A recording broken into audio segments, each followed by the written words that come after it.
डाबरा समाचार से मनोज मिश्रा। मैं इस समय बड़हलगंज ब्लॉक के पोहिला गांव में मैं उपस्थित हूं। डॉक्टर सत्य प्रकाश तिवारी जो यहां पर हर साल के बाद यहाँ कार्यक्रम कराते हैं, ब्राह्मणों को भी यहाँ पर बुलाते हैं और वह दान देते हैं जिससे वह कृतार्थ होते हैं। मैं ज़्यादा कुछ ना कहते हुए मैं आगे बढ़ूंगा और गायत्री माता का मैं पहले आशीर्वाद लूँगा, जिससे इन लोगों की अगर कृपा मेरे ऊपर बनी रहती है तो ये मनोज मिश्रा क्षेत्र में बना रहता है, क्योंकि देवी देवताओं के ही आशीर्वाद से जो एंकर पे प्रभाव पड़ता है वो दिल से पड़ता है। क्योंकि क्षेत्र में मैं निरंतर बना रहता हूँ। आज ठंड भी बहुत ज़्यादा है, मैं वो देखते हुए मैं सत्य प्रकाश तिवारी जो हैं, डॉक्टर सत्य प्रकाश तिवारी के गांव में मैं उपस्थित हूँ। गायत्री माता का यहाँ पर जप होगा। अब यह इन लोगों से मैं पूछूंगा जो भी यहाँ पर पंडित जी लोग हैं कि आप लोगों के द्वारा जो है यह कैसे कराया जा रहा है और कब तक कराया जाएगा, इसमें क्या क्या अनुष्ठान करना पड़ेगा, किस तरह से मंत्रों का उच्चारण आप लोग करेंगे, इस विषय में पूछते हुए मैं पहुंचूंगा महंत जी जो मेन हैं उनसे। एक भाई कि आप कैसा ये कार्यक्रम करा रहे हैं? सर अपना नाम बताइए। जी, मेरा नाम डॉक्टर पारसमणि शर्मा है। जी, कहाँ से हैं सर? हम लखनऊ से आए हैं, श्री कपिलेश्वर वैदिक गुरुकुलम से। जी, वहाँ पर ऋग्वेद, सामवेद और यजुर्वेद 3 वेदों का अध्ययन कराया जा रहा है छोटे बच्चों का गुरुकुल में। 8 साल से 11 साल के बच्चे उसमें पढ़ते हैं। जो ये बच्चे हैं ये गुरुकुल के ही बच्चे हैं, यजुर्वेद माध्यमिक शाखा का अध्ययन कर रहे हैं। जी, हमारे गुरुकुल के जो प्राचार्य हैं आचार्य सुशांत जी, वो भी साथ में ही आए हैं और उस अनुष्ठान में उनके नेतृत्व में ये अनुष्ठान हो रहा है। और इसमें जो अभी अनुष्ठान हम कर रहे हैं ये महालक्ष्मी गणपति का यज्ञ है। इसमें 22 तारीख तक ये चलेगा। तो आज वेदियों का स्थापन हुआ है। कल जो है 1000 नाम से भगवान महागणपति का अर्चन, लड्डू का अर्चन होगा। परसों भगवती लक्ष्मी का जो है कुमकुम से, पुष्प से और सिक्कों से अर्चन होगा। फिर राम मंदिर जो निर्माण कार्य प्रतिष्ठा है अयोध्या में, उसके लिए कीर्तन और अखंड रामचरितमानस का पाठ भी होगा और 22 तारीख को पूर्णाहुति। इसी क्रम में ये 5 दिन का 5 दिवसीय यज्ञ हम लोग कर रहे हैं यहाँ पे। जी, मैं आचार्य जी मैं ये चीज़ पूछना चाहता हूँ, जो यहाँ पे आप कार्यक्रम करा रहे हैं इनसे जो अभी इनके पूर्वजों के विषय में भी कराया, तो उस विषय में बताएंगे कुछ? जी, हर यज्ञ में मांगलिक श्राद्ध होता है। जैसे हम देवताओं का पूजन करते हैं उसी प्रकार हम अपने पितरों को भी हर यज्ञ में आमंत्रित करते हैं और उनका पूजन करते हैं कि उनके आशीर्वाद से ही हम आज जिस स्थिति में हैं, जैसी भी स्थिति में हम पहुँचे हैं, वो हमारे पूर्वजों का ही आशीर्वाद होता है, जिससे हमारे वंश की वृद्धि होती है और वंश में जो है सभी जनों का जो है कल्याण होता है। उसी क्रम में यज्ञ में मांगलिक नांदी श्राद्ध का क्रम है, वो श्राद्ध पूजन आज हुआ है। जी, धन्यवाद।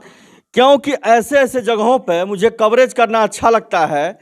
जो सत्य प्रकाश तिवारी, जो डॉक्टर सत्य प्रकाश तिवारी हैं, उनके विचार कहीं न कहीं ऐसे लोगों पर आते हैं कि जो अपने गांव के लिए और अपने समाज के लिए ये कुछ कर दिखाने के लिए आगे बढ़ करके चढ़ बढ़ करके हिस्सा लेते हैं। मैं कहूँगा कैमरामैन से इस चीज़ को दर्शाया जाए, जो यहाँ पर मंत्रों के उच्चारण से, विधि विधान से यह प्रोग्राम कराया जा रहा है, यह धार्मिक कार्य कराया जा रहा है, क्योंकि यह निरंतर मनोज मिश्रा क्षेत्र में बना रहता है। ऐसे जगहों पर दिखाना मेरा दायित्व बनता है। मैं ये भी बता देना चाहता हूँ, मेरा क्यों कहता हूँ जहाँ कोई नहीं पहुँचता वहाँ डाबरा समाचार से मनोज मिश्रा पहुँचता है, यह दिखाने के लिए कि हमारे चिल्लूपार क्षेत्र में, हमारे गोरखपुर जिला में क्या हो रहा है, क्या नहीं हो रहा है। क्योंकि बड़ी बड़ी जगहों पर बड़े बड़े लोग आते हैं। भाई मैं वहाँ से दूर रहता हूँ, क्योंकि अगर सभी लोग इस चीज़ को दिखाएंगे तो यह कौन दिखाएगा। निरंतर बने रहे मिश्रा के साथ, क्योंकि काम जो है निरंतर चलता रहता है सत्य प्रकाश तिवारी के द्वारा, जो यह विदेश में रहते हुए मिश्रा के साथ, क्योंकि काम जो है निरंतर चलता रहता है सत्य प्रकाश तिवारी के द्वारा, जो यह विदेश में रहते हुए भी अपने भारत देश में आकर के अपने गोरखपुर जिला में, अपने चिल्लूपार क्षेत्र में यह दिखाते हैं कि हमारे द्वारा इस तरह का कार्य भी यहाँ पे कराया जाता है। क्योंकि इस तरह से लगाव वही जिसको आती है अपने जन्मभूमि की, जो अपने क्षेत्र में बना रहता है और लोगों के बारे में पहुंचा रहता है और दिखाता रहता है कि मैं क्या कर सकता हूं। मैं दिखा रहा हूं यहाँ पर अभी छोटे छोटे बच्चे हैं जिसको वेदों का ज्ञान दिया जा रहा है, यही बच्चे आगे चढ़ बढ़ करके हिस्सा लेते हैं। कहीं ना कहीं मैं जो दिखा रहा हूं मेन गुरु को यह श्रेय जाएगा जब यही बच्चे अपने गोरखपुर जिला का, अपने क्षेत्र का, अपने इलाहाबाद चाहे जहां के भी होंगे, वह नाम छोड़ के जाएंगे अपने गुरु के प्रति।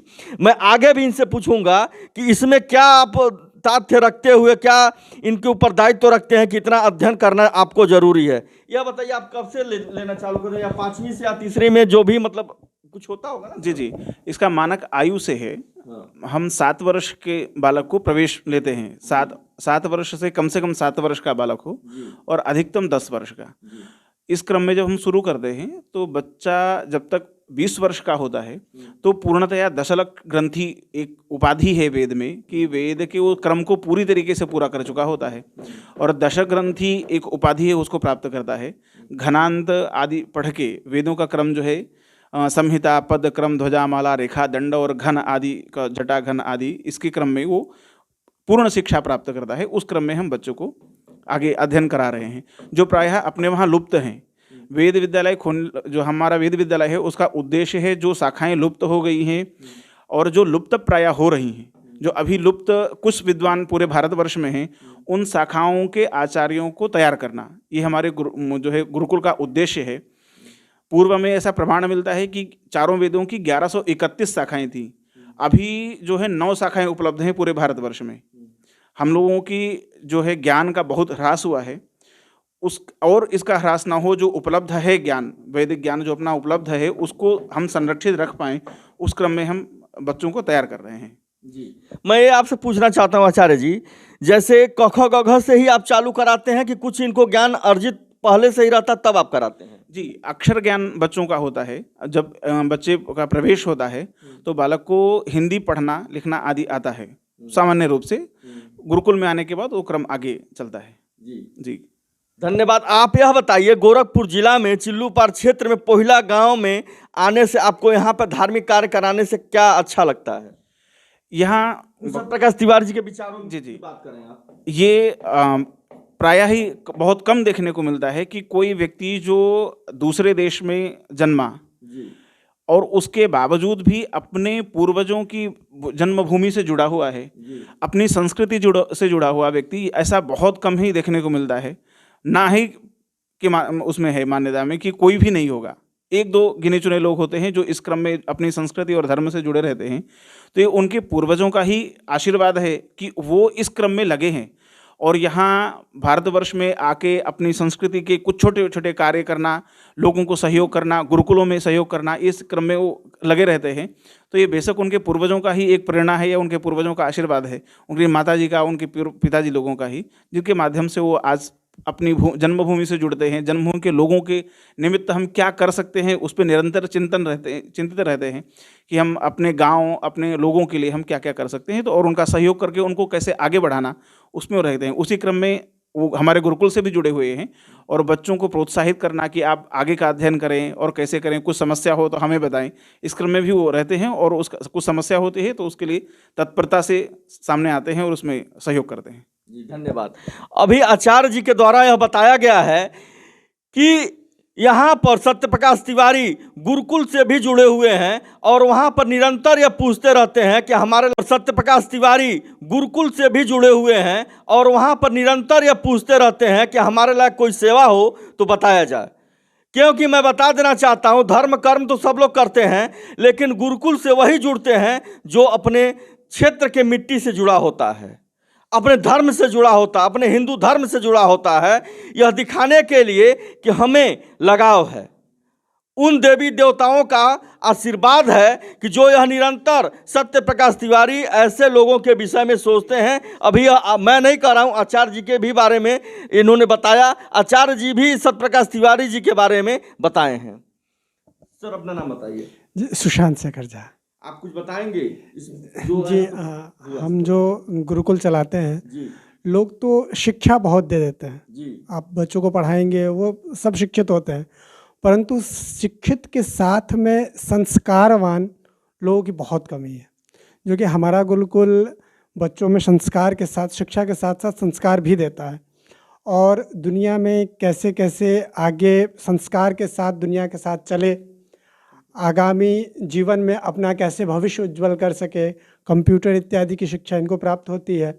उसके साथ ही वैदिक धर्म और आगे जो भविष्य में जो भारत का भविष्य है वहाँ पे ये हमेशा तत्पर रहेंगे। क्योंकि आपको अच्छा लगता होगा जब ऐसे लोगों को आप ज्ञान देते हैं। यही बच्चे मंच पर चढ़ के, चाहे यही कथावाचक बनते हैं या जो सत्संग करते हैं, आपको कैसा महसूस होता है? बहुत अच्छा लगता है, हैं? बहुत अच्छा कहीं लगता ना कहीं है। आपको यह लगता होगा कि जो हमने शिक्षा दिया है, आज मेरा शिक्षा वह देना कहीं ना कहीं यह काम कर गया। बिल्कुल बिल्कुल ऐसा लगता है। सीना गदगद हो जाता है आप लोगों का। जी जी। क्योंकि मैं, ये बड़े आचार्य जी हैं, मैं इनसे भी पूछा हूँ जो शिक्षा के बारे में इन लोगों के विषय में बताए हैं, तो कहीं ना कहीं श्रेय जो बच्चे आपके खड़े होते हैं, कहीं इनके पीछे लोग चलने वाले होते हैं, तो आपका भी ये लगता है कि आज मेरा शिक्षा देना जो है कहीं ना कहीं लाभदायक हुआ है। जो जनता इनको चाहती है, इनको पूछती है, आइए धर्म के बारे में प्रचार करते हैं। निरंतर बने रहें डाबरा समाचार मनोज मिश्रा के साथ।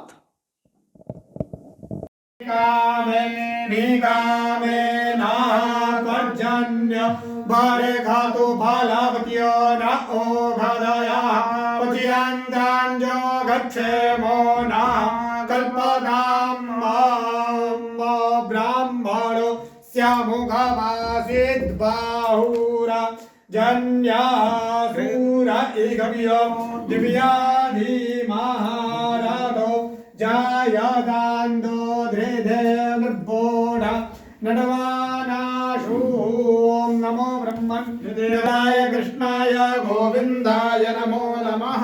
आकाशात्मनिदं दोयं यथा गच्छति सागरं सर्वदेव नमस्कारं केशवं प्रति गच्छति। ॐ ब्राह्मणस्य मुखमासीद्बाहुराजन्यः कृतः ऊरुतस्यादितमैष्याः पतिभ्याः शूद्रो अजायत चन्द्रमा मनसो जातस्य चक्षुः सूर्यो अजायत श्रोत्राद्वायुशुक्राष्टमुखाद्यग्निरजायत व्या आसीदन्तरिक्षगोजीर्णोद्यौः समावर्तता पतिभ्याम्भो मृद्धिषः श्रोत्रादभालोकाम् अलपायन्ना।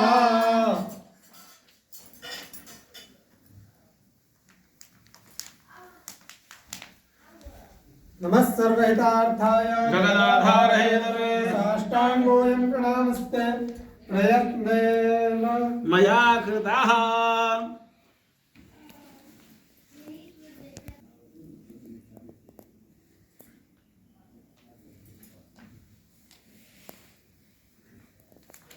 नमो ब्राह्मण्यदेवाय गो ब्राह्मणहिताय जगद्धिताय कृष्णाय गोविन्दाय नमो नमः।